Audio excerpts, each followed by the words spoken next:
Hello, everybody. We're going to get started in just a minute, and you are in the correct webinar. I'm from the States, and I'm going to be co-hosting with one of our partners in New Zealand. So we'll just give it a couple more minutes for everybody else to join in.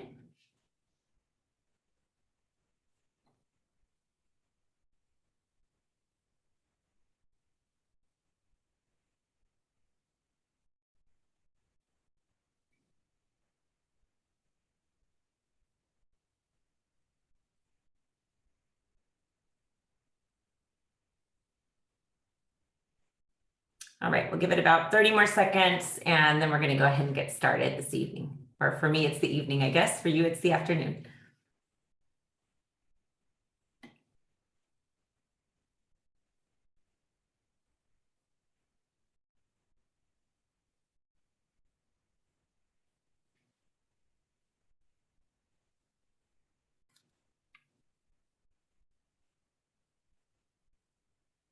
All right, let's go ahead and get started. Looks like we have, there's quite a few people here already.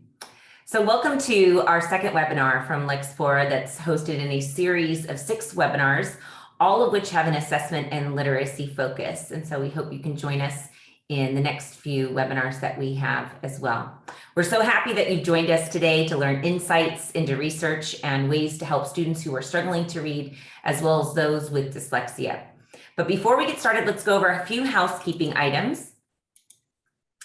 We've muted participants for clear audio, so you won't be able to speak during the webinar, but if you have any questions, go ahead and put those in the Q&A, and we'll either respond to them immediately, or if we feel like it's a benefit to the entire group, then we'll go ahead and answer those at the end. We'll also send you a link, so anybody who registered for the webinar or who is currently attending will receive a personalized link and email of the recorded webinar. There's going to be contact information for both myself, how to get in contact with Lexplore New Zealand, Lexplore Australia, as well as our co-presenter tonight, Paul Blackman from Wordsmart. All right, so let's go ahead and get started. My name is Melissa Lazaro, and I'm co-presenting today with the man that I just mentioned, Mr. Paul Blackman, who is the founder of Wordsmart. Wordsmart is a partner of Lexplore, and we're so happy that he's here I'm going to keep saying evening because it's 8 o'clock my time in the US.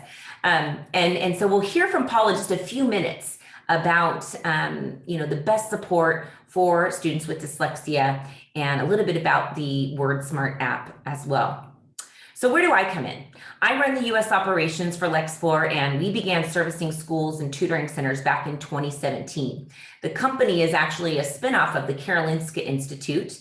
You may have heard of it. It provides the Nobel Prize for Medicine, and they started in Stockholm, Sweden back in 2015.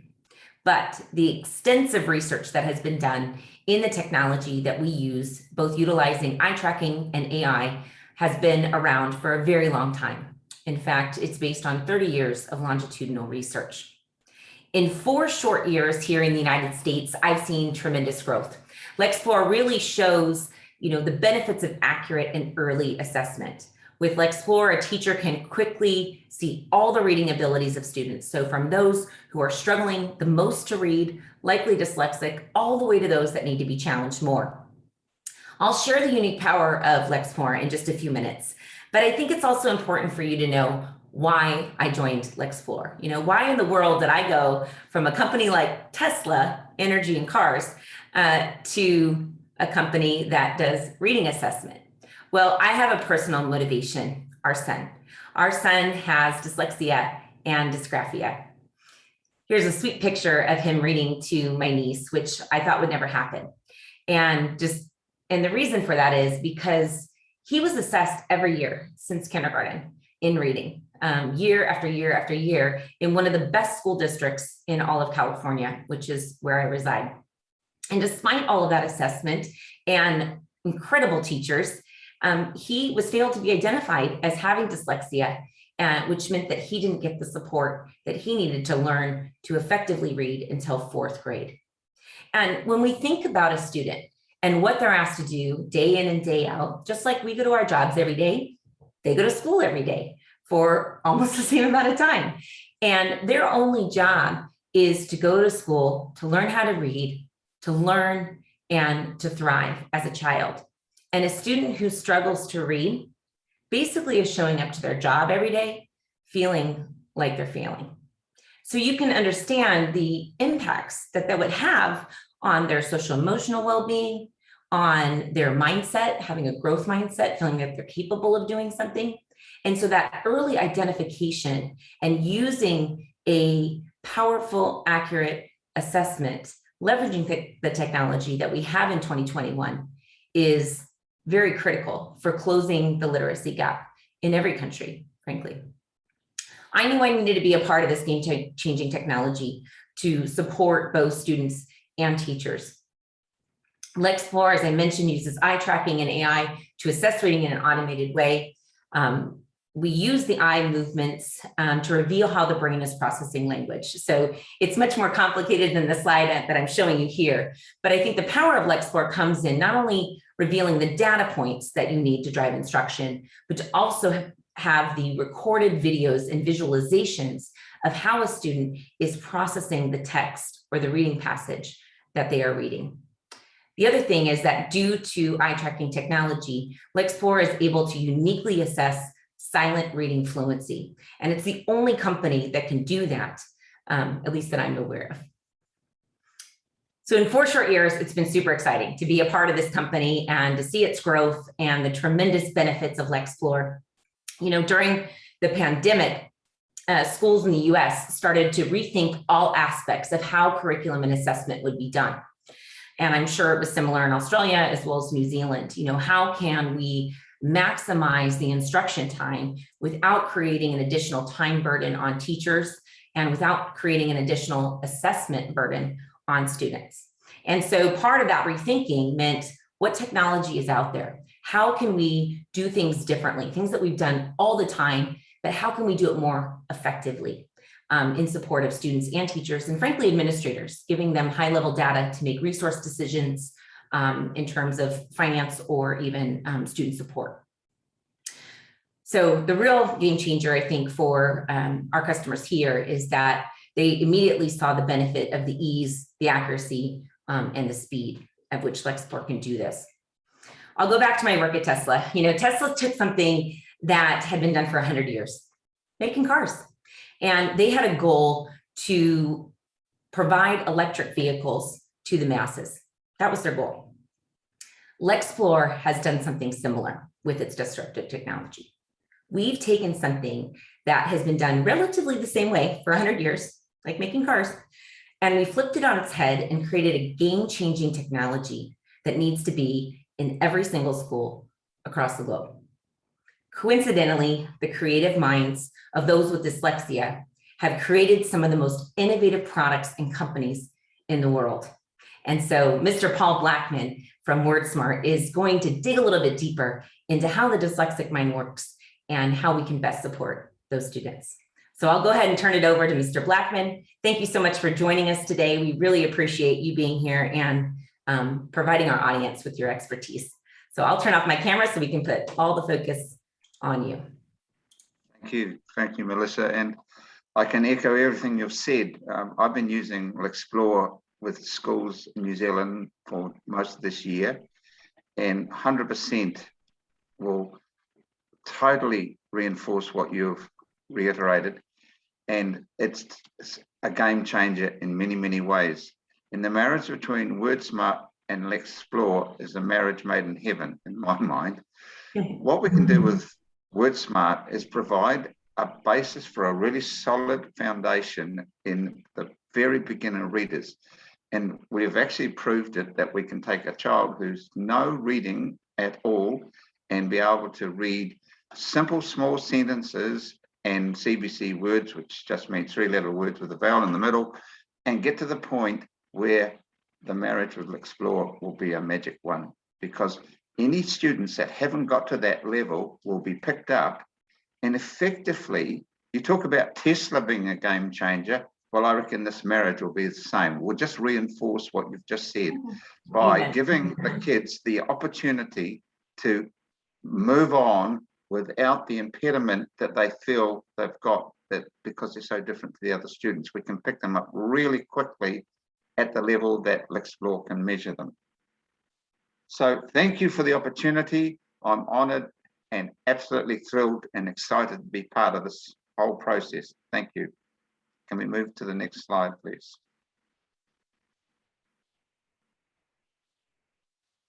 So our goal is for Lexplore to change or transform education worldwide so that all students, regardless of their wealth, their neurodiversity, and their abilities, will become confident and competent and confident readers, enabling them to follow their passions and to reach their full potential. Next slide, please. So in my mind, there's two things that are operating, and they're often together and sometimes they're separate. And I'll try and give you a full explanation of both. They're definitely inherited, and there'll be families, and mine is one of them, and I believe I'm a dyslexic, to not to a huge level, but I'm definitely on that spectrum. And the key one, I think, is mindset. Because if we don't change the mindset of a child that has for years felt they are dumb or stupid or God knows what else, we're not going to give them the legs they need to move forward. So that's what I'm passionate about, bringing this to millions of kids. Now, if we think about our brain, which is what I've studied and what I've lectured in and what I've run workshops in, there's a really important part of the autistic brain structure that we should all know. And one of them is that with the autistic brain, if you can see my three fingers there together, on the cortex of their brain on the right-hand side, autistic kids have three fingers that are very much apart. And what autistic kids are really good at doing is finding relationships between things that otherwise wouldn't exist. And they're brilliant synthesizers. That's their strength. On the other side, we've got autistic students whose brains are, the mini columns in their brains and their cortex are very close together. Now, they are very good analyzers, but they hate change. They are extremely, if I do it that way, you can probably get a better idea. They're very close together, and anything that causes change causes them conflict and worry and anxiety. So on extreme end of that, autistics could be as almost shut down. And on extreme end of this, they're kind of way out crazies. Maybe my wife thinks I'm that. Shall we move to the next one, please? So if you look at that, that's a really good way of looking at where dyslexia, I can't even say it now, dyslexia and autism resides. And the idea is to level that seesaw so there's a balance. And the ideal balance is by giving the dyslexics the opportunity to be the synthesizers. In other words, they're the ones that make up the new Teslas, the ones that come up with the ideas that change the world. And autistics are the ones that analyze it and say, hey, this would be a lot better. And in many ways, the development of my app is the combination of both. I'm the one that streamed up the crazy ideas that go in it, but I've also got a team of developers, and we can bring that slide to its level point. They've actually done the work to make this happen. And to me, that's the ideal marriage with those two things working together. Next slide, please. So there's some really, really cool research that's been done about dyslexia. And the one that excites me the most, and it's really one that's been performed by a woman who's the director of the Center for Learning in Georgetown University, and her name is Dr. Genevieve Eden. Now, this is a slide taken before and after. It's actually a replica of an MRI scan. And there's a part of their brain that's changed quite profoundly. If you see that piece on the right, that purple piece, that's the part of the brain that's responsible for the articulation of words. Now, if if they don't hear the sounds the same as ours, and what we've discovered about dyslexia is the part of the brain that processes the sounds isn't the same as ours. Now, Dr. Christine Braid, who is a university lecturer at the University of Massey, her subject is literacy, but what she's coined it as is unconscious deafness. Unconscious deafness. It's named Broca's because it was a French surgeon who processed the sounds and came up, and he's named it after himself. It was a bit cheeky of him, I think, calling the part of the brain after himself. Anyway, that's what the change is like. Now, if we get to the point where children are unconscious of that change, they grew up not even knowing that they have a problem. Next slide, please. So our brains are influenced from the very beginning of our journey into life. And this is a fetus. And the brain is actually swamped as the whole body with bloodstream of the mother. And if the mother's in a state of panic or unconscious terror or any real long-term prolonged period of worry and anxiety, that goes through the baby's brain. And I've got solid evidence babies born panicked and having to be looked after. And we'll move on to the next slide. So the key time for any child in really making progress, and this is so documented by just about every known study that I've ever read, is that they're in a theta brainwave state. Now, the reason for that is our brains are built for survival. So the age limit for a growing child was about 26 years. So they had to download masses of information really quickly. And that's why that happens. But what's happening for a child is if they're given that negative view of themselves, like reading, for example, that they can't do it, they'll find themselves feeling like that for a long period. And it could be for the rest of their lives, unless something has changed. So if we look at the development of the brain, this is exactly what happens over a period. If you look at the part which is the higher cognitive function, that's where the reading starts. And the language starts, and you see where they coincide, and then it gets to an age where it levels off. But all the brain cells that are needed are sculpted in a way that connects them during a period of that development. The really interesting thing is if a part of the brain is not stimulated, and I'll give you one classic example. When I was working as what they call an RTLB, I had a child who couldn't speak. And the teacher used to go crazy because all he could do was grunt, and he'd get really frustrated. He was 8 years old, and I went through everything known to try and find out why. And then one day I was actually illegally, because the teacher was pleading with me, please take him. So I took him to another school with me because I worked in 8 schools. And I was driving, and he started screaming, and I only drove off the road, and he started saying, go fast, go fast. Look, crikey, he can't speak. And what I actually discovered was that critical time when language was supposed to be developed, his parents had never interacted with him. So there's nothing wrong with his voice cords, nothing wrong, except that he had never actually learned during that period. So the whole class actually had to teach him to speak. So that's why oral language is such an important part of reading. Can we move to the next one? Oral language is also generated by this enormously powerful computer, which is way more powerful than our conscious mind. It's our subconscious mind. It's responsible for 95% of our behavior. Can we move on? So our brains are wired naturally for storytelling.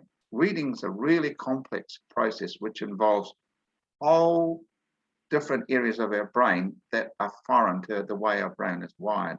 So that's why storytelling is in our app, Wordsmart. The kids, and I think this is the first time it's ever been done, learn the sounds of the language of our phonemes, which is the smallest sound in the English language, by stories. So there's a little story about an ant that wanted to grow bigger because he didn't want to be squashed anymore. And he was walking along and suddenly he falls inside this apple and he starts eating the flesh of the apple and he thinks, oh, that tastes really good. And then suddenly he could feel his little legs growing, his little 6 legs popping out of the apple. And as they're popping out of the apple, he goes, ah, ah, ah, ah. And that's how the letter sound A got its name. So each story has got that as its basis for the children to start to learn the sounds of the letters, which hits the mark for dyslexia. It's bang on for that. Can we move on, please? Now, in this journey, I have consulted with world leaders in the whole of neuroscience. This lady here is in 0.05% of the top neuroscience in the world. She's now a personal friend. I've stayed at her house. She stayed at my house. And this is what she says. Storytelling invites your rapt attention for sustained periods of time. And the details relate to the new information that's being revealed without visual aids like pictures on the page. Now, that's exactly why we tell our stories with a little avatar and a book. Can we move on, please? Now, this is the work of Adele Diamond. Yes, move on to the next one.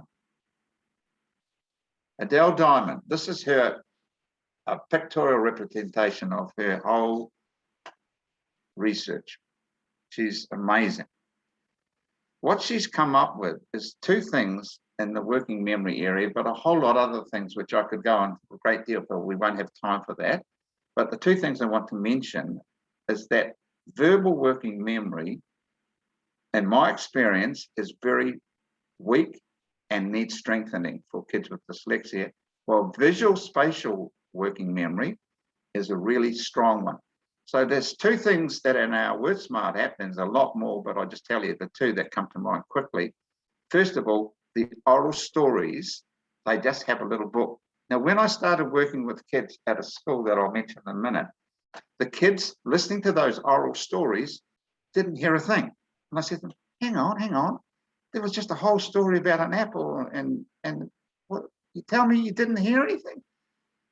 No, I didn't hear a thing. And then it dawned on me. Our kids are so bombarded with stimuli now, they've shut down a part of their brain.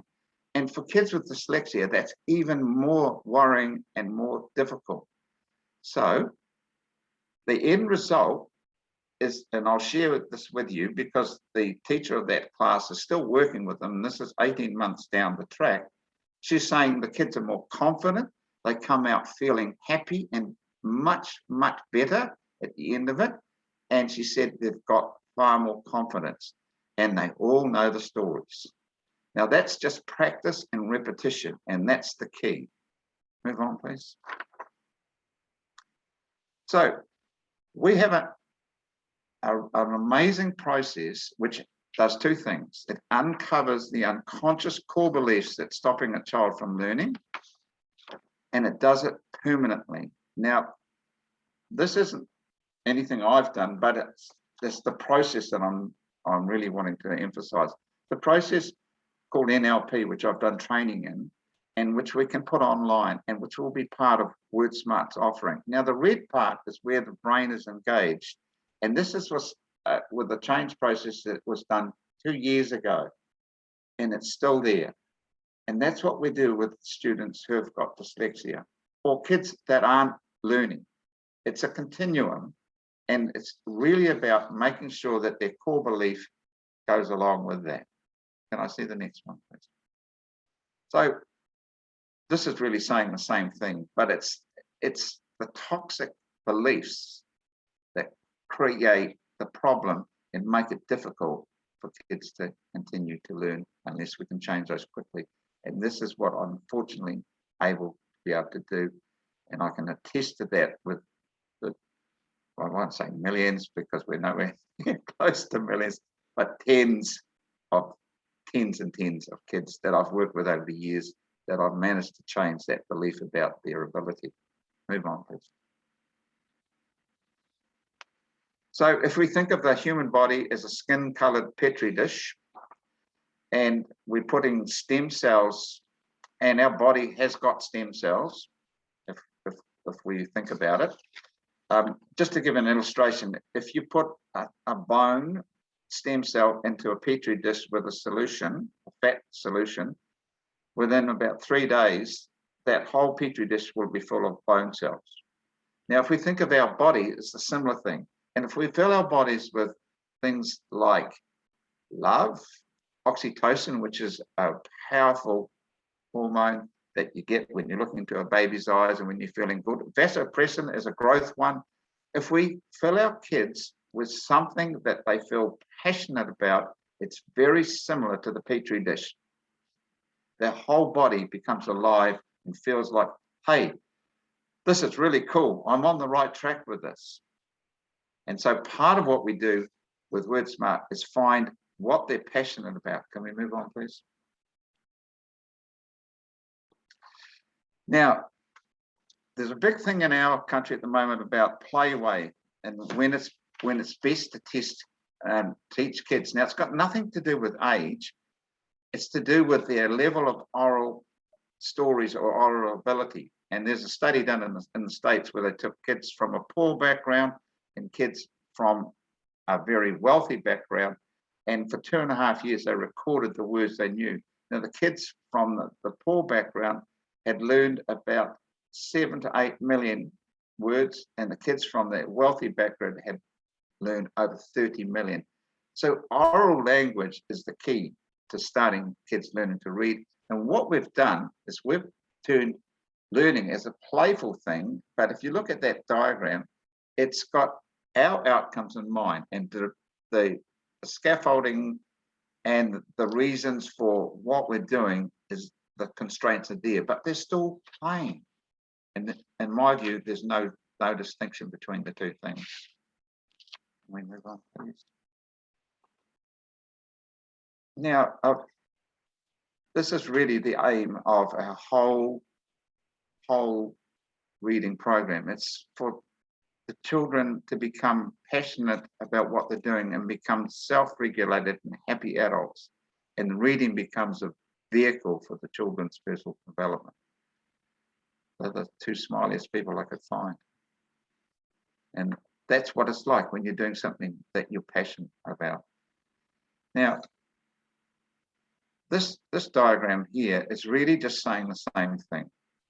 What's the result of students becoming passionate? When students are passionate about what they're doing, they improve. Their lives become centered. Their academic achievement soars to a new level, and the fire within begins to burn. When students learn how to make life exciting and purposeful, they begin to truly appreciate who they really are and start to envisage themselves creating their own best life. Kids with a vision make a huge contribution to our world. They are passionate about, and they become infectious to other kids wanting the same for themselves. They become infectious. It's a really good word. They infect other people. I'm hoping what we do can affect other people. I'm just going to give you two really close examples of core beliefs that were changed at a very early age. This is Einstein's compass. And it was a story about Einstein when he was about 8. He had glandular fever, and his father gave him a compass and said to him, now just play around with that. And he also gave him a magnet. And Einstein played around with the magnet, and he got the little compass needle to move. And then he put the magnet down, and then he started to see that the compass needle was moving by himself. Now, Einstein attributes that absolute moment was when he decided he wanted to find out why was the defining moment for what he became, which is arguably the world's greatest scientist that ever lived. I just wonder how many Einsteins we've got sitting in our classroom that have never been discovered, that have gone the other way and inhabited our prisons. 75% of inmates are dyslexic. That's disgraceful. and it can be changed. And that's our mission. Can I see the next one, please? So there's people like Everest who define himself as an ordinary bloke who became passionate. Not Everest, he climbed Everest, sorry. Edmund Hillary. I beg your pardon. Yeah, I'm getting a bit passionate myself. And this is the final slide I want to show you. And this is the thing that I really want to find. There's a big relationship here, Melissa, because we went to the school set up by Elon Musk, and we had kids from our town, and there's me at the back. And we had 2 weeks with Josh Darn, who's the principal of that school. And he comes up with a program, one of the programs called synthesizing. And synthesis is really just about taking an idea that is conflicting, and that new idea gels with the old idea and becomes one. And to me, that's what we need to do. We need to take the old idea that dyslexia is a permanent condition that can't be changed and gel it with the new discoveries that we can present. Thank you very much. That's the end of my talk.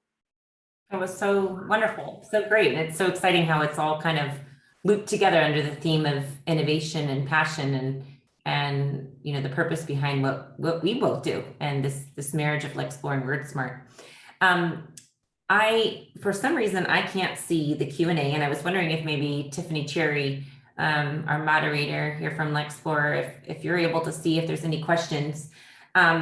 One question, well, maybe she's coming on taking a look at the questions, and I just realized that I'm not on video, so I probably should do that as well. Is, you know, one of the questions that often comes up is, you know, how do you balance that if a child's struggling to read and they need additional support and tutoring, and yet we want them to feel successful outside of academia while they're, you know, transitioning and learning to read? How do you balance that as a parent, or encourage that as an educator? What would you say, Mr. Blackman? I feel that the biggest thing we can do as parents is find the thing that they're passionately interested in and foster that. Give them the opportunity to find out as much as they can about those things. I've got some books, for example, and I use them constantly with kids about, because New Zealand's obviously a big farming country. I don't know if you can see it, the cover of that book. Now that's it's the other way around. This is me and my dad build a go-kart. Books that have got a theme that appeals to boys and the same for girls. Whatever they really want to find out about is the thing that they'll be most motivated to want to learn about. And then read it with them. Get them reading so that you read in tune with them. And there's so many things you can do as a parent to encourage that interest, and just work with it and give them the words and the vocabulary orally first, so that they get to understand what the key things are about that topic.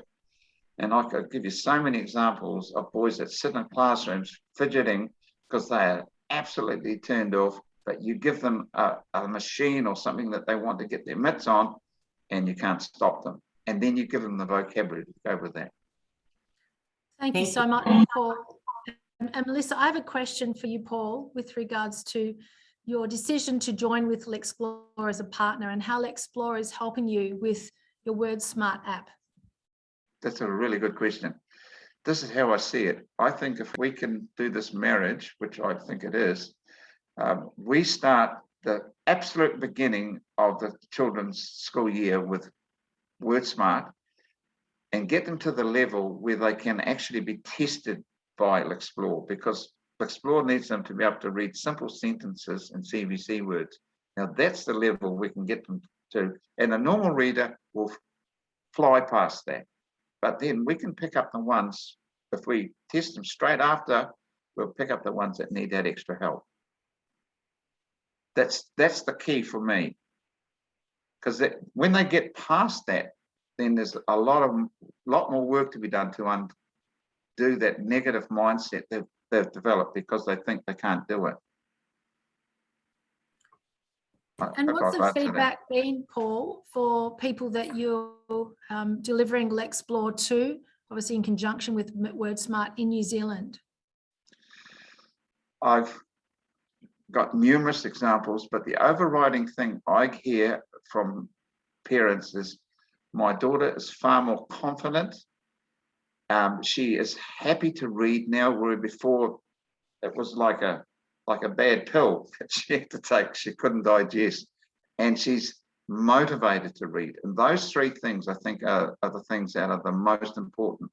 Because once you change the belief, it doesn't mean automatically they're going to be able to read. But if you change that core belief, then they start to believe they can, and that gives them the motivation. And then the confidence develops from that. And to me, that's the key. And thank you, Paul. And Melissa, for you, I suppose from your journey, which you shared with us at the beginning, but the feedback from parents with dyslexic students or students with other reading difficulties, how have they found Lexplore benefiting their child and their journey and their experience? The biggest benefit, I think, is that the student is identified quickly and accurately. So the child then has an answer. They're not dumb. It's not a problem with them. It's just that they learn differently. And so that's helpful for the student finally to be able to understand that the struggle is not due to an intellectual incapacity, but really kind of the opposite, because they are such innovative thinkers. And that it's just a need to be taught a certain way in how to read. And so for educators as well, I think it's really enlightening what educators frequently tell me, especially our private school customers, is that they will advocate for the student to receive additional support. And at a private school, they're not required necessarily by law to provide that support. And so the parent's going to have to go outside of the school to get that. And it's sometimes, I think in all scenarios, it's hard for the parents to see that, my child does need more support. And so what Lexplore provides is just a crystal clear view through those video recordings of, wow, look how hard their brain is working, trying to process language. And then also being told, but there's hope and there's next steps that we can take. And Lexplore provides recommendations of what can be done next. And so I think that's really encouraging, also really eye-opening and super supportive for educators who are advocating for additional support for their students. So can I just add to that? Yep. Just a little bit and I totally support what you're saying. In New Zealand, for a child to get extra support, that's like a teacher aide. And a lot of times they have to get a psychologist to say that they have dyslexia. Now, I would argue that that's exactly what Lexplore can do, because I've seen patterns with kids with dyslexia that are really strongly evident. And I don't see why that isn't sufficient. Given that it's a continuum and there's different levels of it, why can't we use that? Because the whole point of Lexplore is to measure fluency, which is the key. And if they're not attaining at that level, surely that could be another way, which wouldn't involve them having to pay $500 to get a psychologist report. And there's one other thing, there's Erlands, which is an eye condition where they don't actually see the words on the page. There's really striking evidence of that on Lexplore as well, which my partner, or Blair, who's the technical guy that I work with, have picked up. I would love to see that as part of the whole deal, that, hey, this is happening. There's another step you can need to take. And that's why I think it's such a cool product that will give access and undermine a lot of the inequality that we've got happening in New Zealand because people haven't got the money. I think that's part of it too, is that our customers really appreciate not only the accuracy, but the sensitivity of the tool. So we're not over identifying or under identifying. Our research has shown that we have just great sensitivity as well as accuracy. And so I know that's always cause for concern is, are we identifying too many children or too less of children? And so I think their confidence then lies in our research that shows that they can trust us. And I'm really sorry, I can't figure out how to turn my camera back on and keep the slideshow going. So I don't know what happened, but my That's functionality. okay. No, that's okay. Look, I think we'll close up if you can, yeah, just hold us on the final page. Thanks, Melissa. So for all of our attendees who are still here with us, to find out more, obviously go to lexplore.com if you're in the US, lexplore.com.au in Australia, and explore.co.nz for our New Zealand participants. Also check out the Wordsmart app as well at wordsmart.app.